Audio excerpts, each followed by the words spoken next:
राज्यातील 29 महानगरपालिकांच्या निवडणुकांसाठी आज प्रचाराची सांगता। अर्ध्या तासानंतर प्रचाराच्या तोफा थंडावणार। 15 तारखेला मतदान तर 16 तारखेला निकाल। नागपुरात मुख्यमंत्री फडणवीसांची बाईक रॅली। विरोधक फक्त बोलबच्चन, विकास करू शकत नाहीत। राज्यातील सर्व ठिकाणी महायुतीची सत्ता येणार, फडणवीसांना विश्वास। निवडणुकीत पैशांचा धुमाकूळ। कोणी पैसे वाटायला आलं तर कानाखाली वाजवा।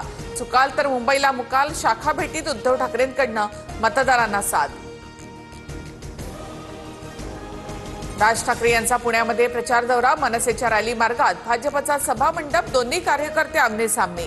पोलिसांच्या मध्यस्थीने वाद निवळला। महापालिका निवडणुकीच्या प्रचारासाठी ठाकरेंची यंग ब्रिगेड मैदानात। शिवडीमध्ये आदित्य ठाकरे, अमित ठाकरेंचा एकत्रित रोड शो। ठाकरेंच्या शिवसैनिकांसह मनसैनिकांची ही मोठी गर्दी। दुबार मतदारांना जागच्या जागी फोडणार। काय कारवाई करायची ती करा। TV9 मराठीशी बोलताना अमित ठाकरेंचा इशारा। तर बोगस मतदारांचे पाय तोडायचे असतील तर बेहरामपाड्यात जा। नितेश राणे यांचा पलटवार। केवळ कार्यकर्ताच नाही तर दोन्ही पक्षाच्या नेत्यांशी चर्चा केल्यानंतरच निर्णय होणार। दोन्ही राष्ट्रवादी एकत्र येण्याच्या प्रश्नावर अजित पवार यांच्याकडनं भूमिका स्पष्ट। वरळी प्रभाग 193 मधील ठाकरेंच्या शिवसेनेचे हरीश वरळीकर यांच्यावर पैसे वाटण्याचा आरोप। अपक्ष उमेदवार सूर्यकांत कोळींकडनं व्हिडिओ व्हायरल, तर हरीश वरळीकर यांनी आरोप फेटाळले। हरीश वरळीकर पैसे वाटत असते तर ते आता भाजपमध्ये असते, आदित्य ठाकरेंची प्रतिक्रिया। तर सूर्यकांत कोळींवर अत्याचाराचे आरोप असल्यामुळे आम्ही तिकीट नाकारलं, आदित्य ठाकरे यांच्याकडनं स्पष्ट। नालासोपाऱ्यामधून 10,09,000ची रोकड हाती।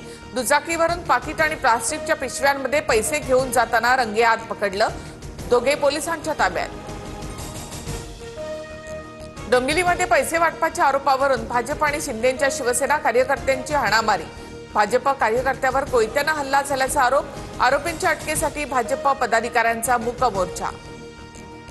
राज ठाकरेंनी किती मराठी तरुणांना रोजगार दिला। मराठी तरुणांच्या नावाने पैसा जमा करण्याचं काम राज ठाकरेंनी केलं। भाजपचे मुंबई अध्यक्ष अमित साटम यांची टीका। छत्रपती संभाजीनगरमधून MIMचा सुपडा साफ झाल्यास मी स्वतःची दाढी काढणार, अन्यथा शिंदेंनी त्यांची दाढी काढावी। जलील यांचं आव्हान। तर चिल्लर माणसांना किंमत देत नाही, शिरसाटांचं प्रत्युत्तर। राज्यातील 12 जिल्हा परिषदा आणि 125 पंचायत समित्यांसाठी 5 फेब्रुवारीला मतदान तर 7 तारखेला निकाल। 50% आरक्षण मर्यादा ओलांडलेल्या स्थानिक स्वराज्य संस्थांमध्ये निवडणुका स्थगितच।